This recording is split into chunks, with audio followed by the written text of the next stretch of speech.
Now with a short lease, we've actually negotiated down to 64,000, which means that we've actually got 46% below market value, which is a phenomenal discount. Hands up who wants a deal at 46% below market value.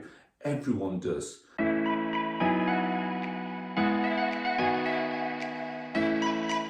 Hi guys, it's Arsh here, and in today's video we're going to be talking about purchasing properties with short leases and how you can benefit from it and what you should be looking out for. Now, before we do that, I need a small favour from you.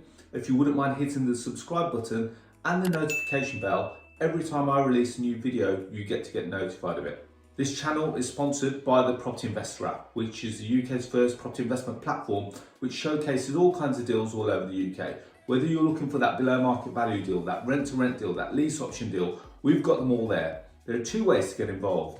You can either go to our website, which is propertyinvestораpp.co.uk, or if you've got a smartphone, go to the App Store and type in Property Investor and download it from there. Now let's get straight into it. Have you ever come across short leases before? Don't be afraid if you haven't, because believe it or not, it's not as common as people think. Now, when you purchase, let's just imagine that you've got a block of flats, and in actual fact, you've just bought this flat here. Flat 1, you've got flat 2, 3, 4, 5 and 6. Now, when you purchase a flat in a block like this, you don't own the freehold of the flat. In actual fact, you own what's called the leasehold. And you will know that at some point, that when you purchase a leasehold, you may get, it depends, they vary. You can get a 99-year lease, you can get a 125-year lease, you can actually get a 999-year lease.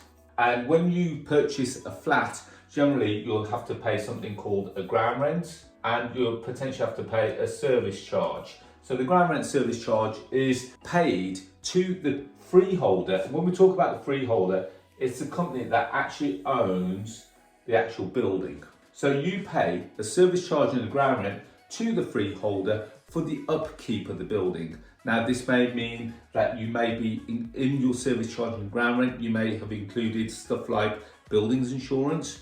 You'll have charges for the maintenance of, let's just say, the grass and the exterior, shall we say, the communal grounds. So this is what's included in your service charge and your ground rent. Now when you buy a flat, as you know, when you pay that, all these figures come out of your cash flow. So if you're renting a property for £500 a month, once you've paid your mortgage, let's say at £200 a month, then you pay a service charge, I don't know, let's say of £40 a month, and your ground rent of £100 a month, it starts to tally up. These figures start to eat away at your cash flow. That's why lots of people like to purchase properties freehold as opposed to leasehold. Now let's get through to it. Remember my little diagram here, 1, 2, 3, 4, 5 and 6. I'll tell you what, even better, let's start from fresh. Now just imagine now our block of flats, and then let's start to 1 to 6. Now when they built this block of flats, they each issue each of these flats with a lease period. So let's just imagine now it's 99 years. Now when that figure drops below 60 years, this flat now technically becomes unmortgageable. So if this person has lived there for 40 years and it's now dropped to, let's say, 59 years, if it was to come and sell this property on the open market, chances are that lots of mortgage lenders would say to the purchaser that this property is unmortgageable because it is less than 60 years remaining on the lease, which means that it's now got what's called a short lease. Now, don't get worried if you come across scenarios like this, because you can actually benefit from it. You can use this to your advantage. Now, you can use it, advantage number 1, you can use it to negotiate. Because when you're buying a flat with a short lease, like this one here, you technically have to become a cash purchaser or use bridging finance. So there are funding provisions out there. You've just got to understand what they are, where you can get them, the rates associated, because the rates will be higher with a short lease as opposed to a traditional purchase. So you can use this to negotiate. So I'm doing a deal like this at the moment where the flat in absolute brilliant condition with a full lease would be worth circa 120,000. Now with a short lease, we've actually negotiated down to 64,000, which means that we've actually got 46% below market value, which is a phenomenal discount. Hands up who wants a deal at 46% below market value. Everyone does. Lots of people would be happy with 25%. We've got 46%. Now, what am I going to do with this flat with a short lease? The answer is simple. Now, just because it's got a short lease doesn't mean that we can't do anything with it. So during the purchase process, I'm going to ask the current owner to serve notice to the freeholder to extend the lease. So let me go through that again. So the current owner of the flat, the person that I'm buying the flat from, I'm going to say to them, I want them to speak to the freeholder, the people that own the whole of the building, and serve them notice to the freeholder to extend the lease. Now, extending a lease, it comes with a cost. Now, the freeholder has to then employ a surveyor, or you have to employ a surveyor to go out and now calculate what the cost would be to increase the lease, to extend the lease. Now, the example that I'm going to give you, going back to my example here, is that we've got on the example that I've got, we've got 36 years remaining on the lease. Now, I've gone to the freeholder and they want me to purchase the lease or extend the lease by giving them £20,000. Now, remember, the market value of the flat with a new lease is worth 120. How much am I paying for the flat, remember? Did I say £64,000? So £64,000 is the purchase price. £20,000 is the lease extension price. Now, there are some costs associated with this. You have to instruct a solicitor. You have to instruct a surveyor.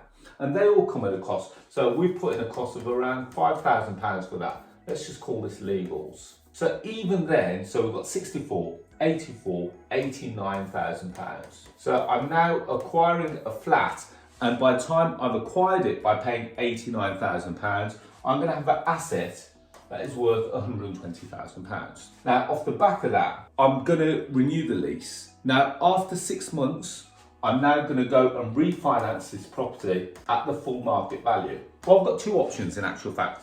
Option number one is that I can either refinance. Option number two is that I could actually just sell the flat for 120 grand.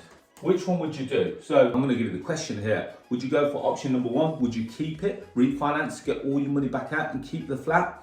The flat's in a phenomenal area and you could either potentially then run the flat as service accommodation or a single let. Or would you do option number two, not bother keeping the asset, selling the asset and making capital quite a significant capital uplift. So remember, going back to my figures here, if my total acquisition cost is 89, but I'm now going to have an asset worth 120, it means that I'm going to have an uplift of £31,000. Now, have a look at that. What would you do? Number one or number two? The answer is there's no right or wrong answer. It all comes down to you and your personal financial circumstances and where you are in your journey. For me, because the property is slightly out of area, I'd like to try and exercise this one first, sell it, but knowing that I've got this one as a backup. So in actual fact, this would be number one for me, and this would be number two for me, but there's no right or wrong answer. Now, how do you find flats like this? The answer is very simple. You need to find a flat that is actually advertising is cash only. And the reason why I'm saying that is cash only, because there's a very high chance that it's got a very low lease. Now, remember what I said at the start. When these were built, these were all given the same lease at the same time, which means that if this one's got a short lease, do you reckon this one might have a short lease too? And this one, and this one, and this one, and this one. So, in actual fact, you've not now only found one motivated seller, you've actually found 6. How cool is that? Because now you know that this one has got a short lease.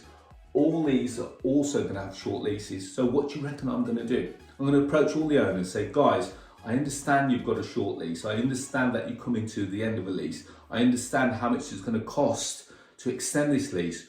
Do you fancy doing a deal? Do you fancy selling me your flat? Do you fancy do something together? And I've done this so many times over my span of 22 years in property. So there we have it, guys. Use this to your advantage. Look for short leases. Don't all go chasing the same strategy. How many people have you heard talk about this as a strategy and been able to monetize and generate a phenomenal deal for it. Not many, because not many people do it. It's a little bit messy. It's a little bit intensive because you have to potentially purchase it with cash.